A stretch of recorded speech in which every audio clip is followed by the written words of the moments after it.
Hey, what's going on everybody? Welcome back to another video. Today I'm going to be talking about Monster Makers. So this movie is more of a kids movie. It originally aired on the Hallmark Channel, so it's a made for television film.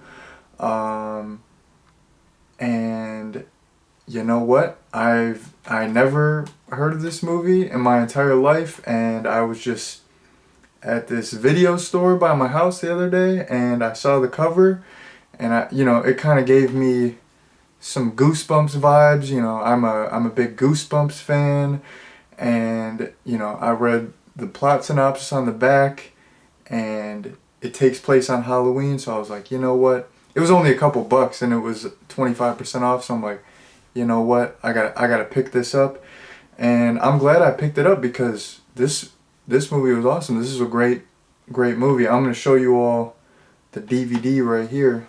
Show you all the cover, and that's pretty much in focus. Look at me actually getting things in focus.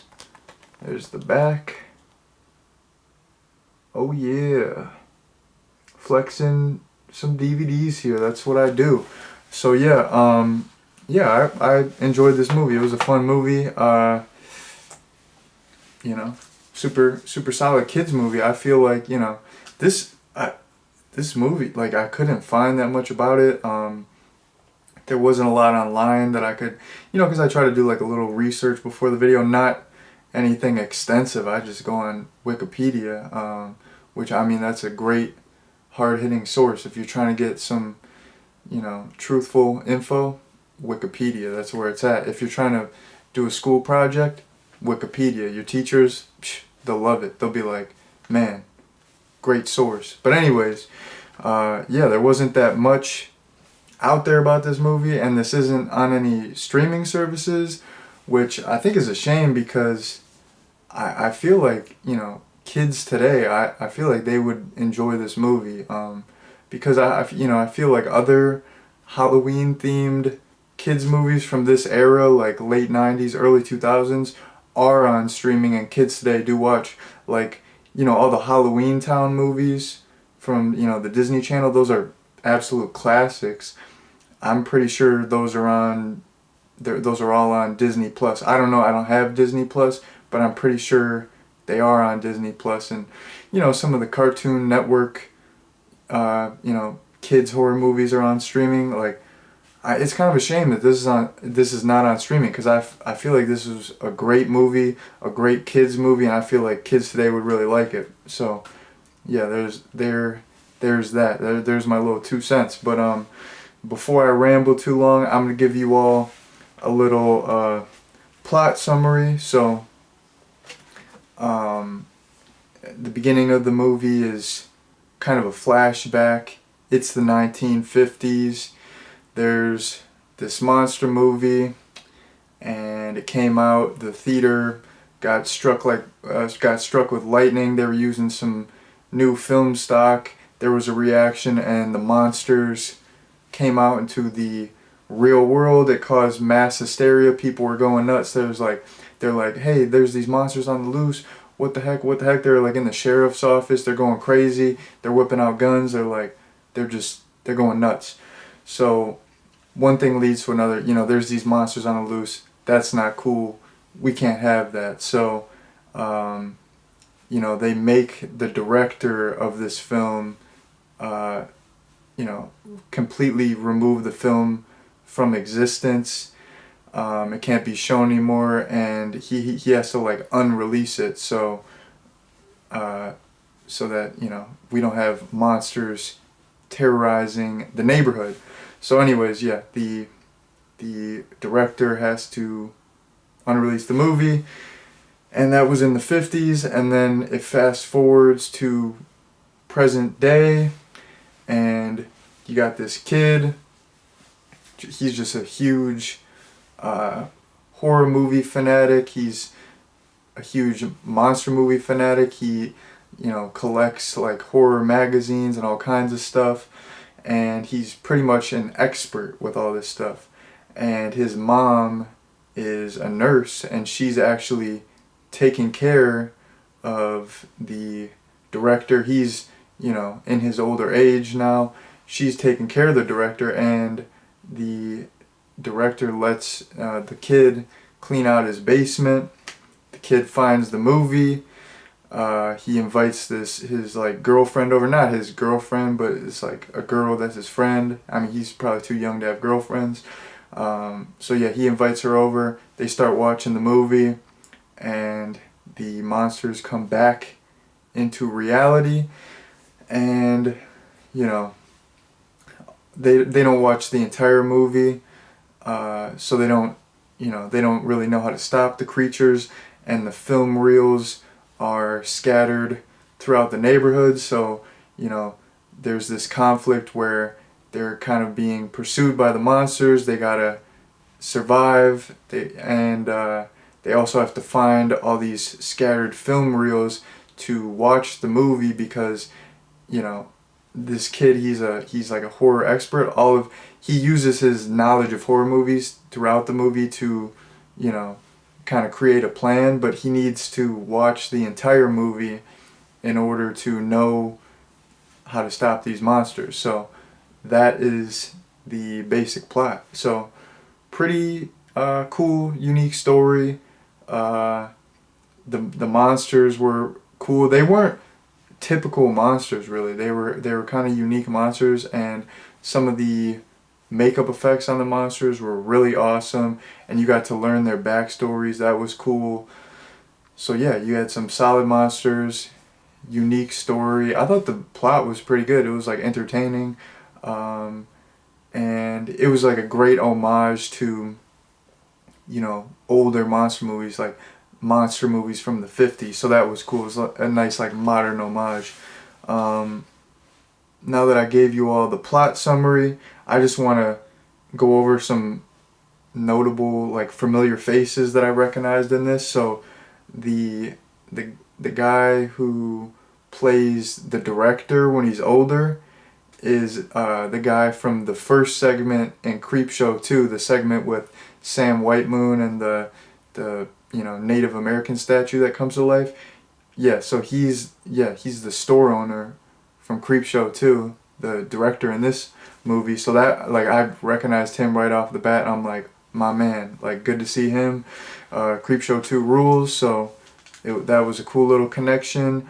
And then the kid who's the main bully in this movie is the guy who plays the older brother on Wizards of Waverly Place, which it was cool to see him. He was like a lot younger. It was like, this was probably when he was starting out, and you know, he was pretty good. So it was cool to see him. I was a fan of Wizards of Waverly Place. I used to watch that show quite a bit. I used to watch all the shows on Disney Channel. You know, I mentioned Halloween Town. I mean, that's not a show, but those are movies. But all the Disney Channel shows and movies from that era, you know, I'm a big fan of. I love the Disney Channel, so it was cool to see my man from Wizards of Waverly Place up in this movie. And then the main kid's mom in this is actually played by Linda Blair from The Exorcist.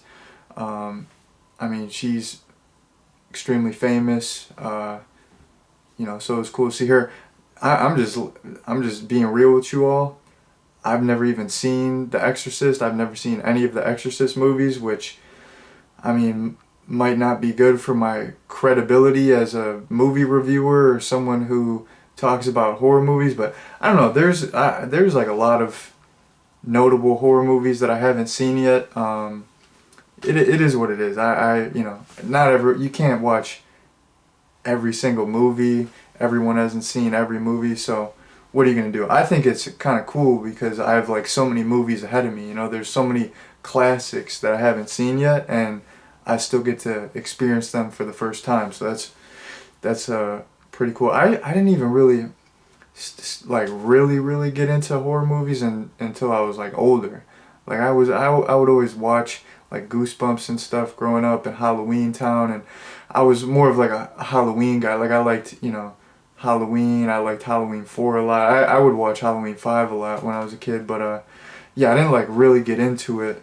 And then I was into the the 2009 Friday the 13th a lot. I was into other stuff, but those are like the main ones that I was into. But I didn't like really get into like horror until I was quite a bit older. So it is what it is. But I mean, I love horror. I used to like really love just Halloween, the holiday. It was always like a big deal growing up. I'm gonna get into that later though, but I don't know. I just love like creepy stuff. I've always liked that stuff. So I haven't seen every single horror movie ever. So maybe uh, I'm a poser, but I don't know. I don't think I am. I'm just joking here. But anyways, had those are some recognizable faces. Had to give them a little shout out, and now I'm gonna move on. So I kind of already talked about, yeah, the main kid was a horror fanatic. I like that. How he was like a monster kid, like in the book Slash of the Titans, which I'm still reading. I mentioned that in like a couple videos. I've been reading it for a while because I don't get that much time to like just sit down and read. I'm, working, doing homework and stuff, so I haven't finished it yet. But I think in the intro of that book, the writer's talking about, it goes out to all the monster kids, and when I was a kid, I was, like I said, huge into Halloween. My mom would like sew all of our costumes. She's like a big time sewer. So yeah, she would sew all of our costumes. All of our costumes were custom made every year. We would decorate our house like crazy. We would put all these scary guys outside, and I would dress them up in all these costumes. And I, I would just collect masks like crazy when I was a kid. Like in my garage still I have just buckets and buckets of like Halloween masks and horror masks. I probably have like 100 or 200, like crazy. Like I would just collect costumes and masks, and I would always just like play dress up a year round, just like dress up in monster costumes and like play pretend with my brother and stuff. And yeah, like I feel like the masks back then, like you could just get like a really good like Don Post masks and stuff like that, like really good quality masks for cheap. Like I didn't even go to like Spirit Halloween or Halloween City this year, but I went last year and I was kind of disappointed. Like the masks, there's not as much variety. It's just like the stuff from like the main big movies and stuff, which is cool, but there's not as many like crazy monster masks. I would have like a sea monster mask or some weird vampire mask or some like just random stuff, some crazy random chained up zombie mask. Like I feel like there's not as many good masks out now, especially at like the Halloween stores and stuff, which is unfortunate for, you know, kids growing up nowadays. They don't have as big of a selection. But yeah, I was always into like monster stuff as a kid, and Halloween was always a big deal for me. So I really liked that the kid in this, he was just such a monster kid, such a horror fanatic. I really related to him, even though I'm like, all grown up. I'm like an adult and stuff now. I really related to him, and I was just like kind of putting myself in his shoes. I was like, so, because like when he goes through the director's basement, he sees all the movie props and all the costumes and all the masks, and I'm like, man, if I was a kid and I got to go in some horror movie director's basement and see all the masks, I would just be geeking out. That would have been so awesome. So yeah, the main character in this was really cool, and I like that. It just reminded me of me growing up. So I really like that. And getting into the monsters themselves, there was three main monsters. Well, yeah, there's just three monsters, period. So there's this guy, I initially thought he was a werewolf, but actually he was like a were-rat. He was like a rat man or something. They called him Fur Man. Yeah, Fur Man. And he just like was at this radioactive site, and he got like there was like must have been like a rat there, and he got transformed into this rat man. And he'll be like human, but then if there's garbage around, whenever there's garbage, he has this irresistible urge to consume the garbage, so he turns into the rat. I thought that was cool. He had this giant rat tail. Like the makeup on him looked awesome, and I think that's pretty unique. I've seen a werewolf, never seen a were-rat. It was just funny. He was just addicted to garbage. Like anytime he would just smell garbage or see garbage, he would just like convulse. He would just like start shaking and turn into the Rat Man. So he was awesome. There was this mannequin guy, and he was all pieced together. He was like sewn from different parts of different mannequins, and he just had this blank face. I think mannequins are creepy, so he was really awesome. And once again, I feel like that's not really a horror movie monster that you see a lot. Some mannequin come to life, so he was really cool. And then the last guy is this ghost guy who he can kind of jump in the bodies of different people. Out of the three monsters, he was the lamest, but he had a really cool power, and it was cool because later on in the story, he possessed the main bully in the story. So it was kind of cool because the main kid got to face off against the bully, But I mean, he was in like a different form, of course. It was really the monster, but I thought that was kind of cool how that worked out. So yeah, the monsters in this were really cool. The costumes and makeup were absolutely awesome. It was all practical. It looked great, and they were pretty unique in my opinion. I feel like I just said that 5 times in a row, but what are you gonna do? I do these things. I freestyle these reviews. So what are you gonna do? It's not gonna be perfect. It's very conversational. Maybe people like that. Maybe it's got a good vibe. I don't know. Maybe people are like, why don't you edit your videos, you lazy bum? I don't know. I don't get a lot of comments, so I don't know. That's good. I really haven't got any like bad comments yet, so maybe people are like, I'm not gonna hate on this guy. He doesn't even have that many subscribers. I'm not gonna I'm not gonna kick a horse when it's down. I'm just playing. I'm just joking with myself here. No, but I think I'm happy. Like I've got like a lot of subscribers lately, and I'm like grateful for everyone who's subscribed. Like I just do this for fun, and I don't really like. Of course, I want more subscribers, but I don't really like put a number on it. So everyone who is subscribed to the channel or is subscribed recently, like I do appreciate it because I'm having fun on here. It's cool, that some people are messing with my stuff. So I appreciate the support, And then I just have a couple more things to talk about. So, I just watched this now. For the first time, I'm a grown individual, and when I was watching this, I thought it was really good.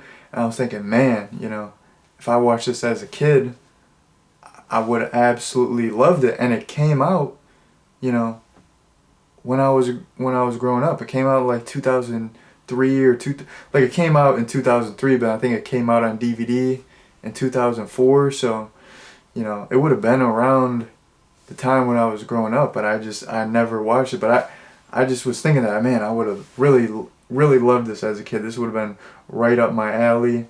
But yeah, I think, like I mentioned earlier, it's unfortunate that it's not on streaming because I think kids nowadays would really like this movie. I thought it was just a fun, solid movie. And another thing that was cool, it was set on Halloween, and they didn't do that much with the Halloween setting because there was so much other stuff going on.